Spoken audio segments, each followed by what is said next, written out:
Hello everyone and welcome to the SBI securities weekly market wrap podcast.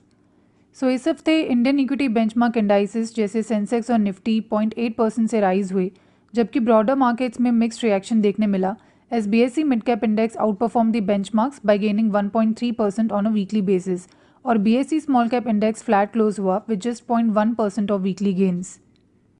इस हफ्ते market में US China के बीच चल रहे ट्रेड टेंशन्स में थोड़ा ईजीनेस देखने मिला एज ट्रम्प सेट के चाइना पर लगाए हुए 145% टैरिफ में सब्सटेंशियल डिक्लाइन देखने मिल सकता है, बट इसके ऊपर अभी तक कोई स्ट्रॉन्ग कंफर्मेशन नहीं है क्योंकि चाइना ने अब तक कोई भी ट्रेड टॉक्स ना होने का क्लेम किया है।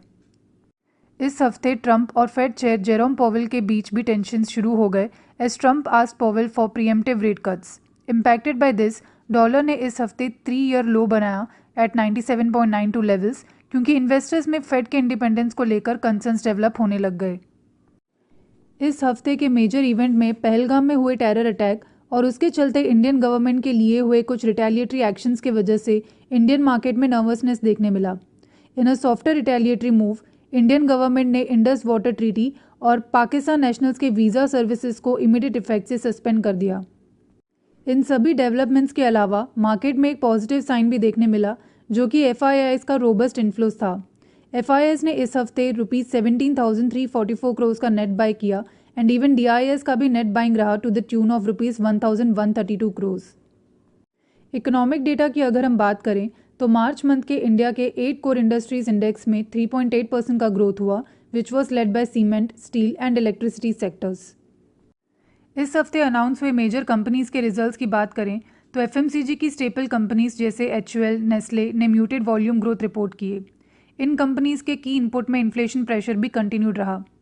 आईटी कंपनीज के रिजल्ट्स में इस बार भी डिसअपॉइंटमेंट देखने मिला as the demand environment continue to remain uncertain. HDFC और आईसीआईसीआई बैंक के नंबर्स अच्छे रहे जबकि एक्सिस बैंक की मैनेजमेंट कमेंट्री म्यूटेड रही। ऑटो सेक्टर में मारुति के मार्जिन्स में भी प्रेशर देखने मिला due to multiple reasons. Cement companies के प्रॉफिट में सीक्वेंशियल इंप्रूवमेंट देखने मिला और ये पैक में डालमिया भारत और एसीसी लिमिटेड के numbers in line with estimates रहे। अगले हफ्ते अनाउंस होने वाले मेजर रिजल्ट्स में से है UltraTech cement, Ambuja cements, Bajaj finance, Indian oil corporation, Adani power etcetera. इस वीकेंड सभी इन्वेस्टर्स का फोकस इंडिया पाकिस्तान के बीच किसी भी तरह के मिलिट्री डेवलपमेंट पर रहेगा जिसका इम्पैक्ट मंडे की मार्केट ओपनिंग को काफ़ी हद तक इम्पैक्ट कर सकता है। डेटा की बात करें तो नेक्स्ट वीक इंडिया में मार्च मंथ का आईआईपी डेटा, अप्रैल मंथ का मैन्युफैक्चरिंग पीएमआई डेटा और monthly auto sales numbers focus में रहेंगे। यूएस में मार्च मंथ का पीसी प्राइस इंडेक्स डेटा और अप्रैल मंथ का मैन्युफैक्चरिंग पीएमआई डेटा भी ट्रैक किया जाएगा। मार्केट आउटलुक की बात करें तो शॉर्ट टर्म में मार्केट में वॉलेटिलिटी बनी रह सकती है as investors will continue to focus on trade tariff war, corporate earnings and the more recent the aftermath of the Pahalgam terror attack on the market. अब हम मूव करते हैं इस हफ्ते के की कॉर्पोरेट डेवलपमेंट्स पर। इंडियन गवर्नमेंट ने डेवलप्ड इकोनॉमीज जैसे चाइना और वियतनाम से इंपोर्ट किए गए सिलेक्ट स्टील पर 12% का सेफगार्ड ड्यूटी लगाया। ये ड्यूटी 200 डेज के लिए एप्लीकेबल रहेगी एंड ये इंडियन प्लेयर्स को चीप चाइनीज स्टील इंपोर्ट से प्रोटेक्ट करने के लिए है। तो ये Tata Steel, JSW Steel, SAIL और जेएसपीएल जैसे कंपनीज के लिए एक पॉजिटिव डेवलपमेंट रहा। 361 वैम ने यूबीएस एजी के इंडिया वेल्थ बिजनेस को स्लम सेल पर एक्वायर करने का अनाउंसमेंट किया for a net consideration of ₹307 crore. So ये डेवलपमेंट 361 वैम के लिए भी एक पॉजिटिव था। पीबी फिनटेक ने पीबी हेल्थ केयर सर्विसेज में 539 करोड़ का इन्वेस्टमेंट करने का अनाउंसमेंट किया। श्री सीमेंट ने छत्तीसगढ़ में 3.4 मिलियन टन पर एनम का क्लिंकर ग्राइंडिंग यूनिट कमीशन किया। डीवीस लेबोरेटरीज ने एक ग्लोबल फार्मास्यूटिकल फर्म के साथ long term manufacturing and supply deal sign किया और 650 से 700 करोड़ का इन्वेस्टमेंट भी प्लान किया to expand its capacity.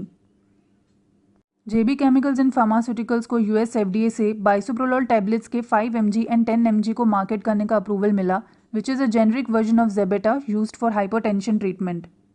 Sky Gold and Diamonds ने गन्ना एंड गोल्ड प्राइवेट लिमिटेड में 100% इक्विटी एक्विजिशन करने का अप्रूवल दिया। कंटेनर कॉरपोरेशन ने रेलवे मिनिस्ट्री, पेट्रोलियम मिनिस्ट्री और गेल लिमिटेड के साथ कई टर्मिनल्स पर एलएनजी इंफ्रास्ट्रक्चर डेवलप करने का एमओयू साइन किया। 197 कम्युनिकेशंस दैट इज पेटीएम ने अपनी सब्सिडरी पेटीएम मनी में इंटरेस्ट रेट्स रिड्यूस किए और पे लेटर के ब्रोकरेज को भी रिवाइज किया to drive affordability and accessibility for investors. अब इस हफ्ते कंपनीज को मिले मेजर ऑर्डर इनफ्लोज की बात करें तो सुज़लॉन एनर्जी को एनटीपीसी ग्रीन एनर्जी से 378 मेगावाट्स का ऑर्डर रिसीव हुआ।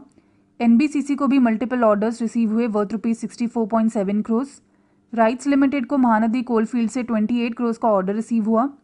पेनाशिया बायोटेक को यूनिसेफ से 44 करोड़ का ऑर्डर रिसीव हुआ। इंटरक बिल्डिंग सॉल्यूशंस को भी 300 करोड़ का ऑर्डर रिसीव हुआ during the week. EFCI Limited को 183 करोड़ का ऑर्डर रिसीव हुआ और डायनाकॉन सिस्टम्स एंड सॉल्यूशंस को LIC से 138.4 करोड़ का ऑर्डर रिसीव हुआ। सो फ्रेंड्स, ये थे इस हफ्ते के major events and data points. अगले हफ्ते के की कॉर्पोरेट डेवलपमेंट्स को जानने के लिए आप हमारे वीकली मार्केट ट्रैप को रेफर कर सकते हैं। The report is available on our website and a link to view the same is also shared in the description box below. Thank you everyone for listening. Investment in securities market are subject to market risks. Read all the related documents carefully before investing.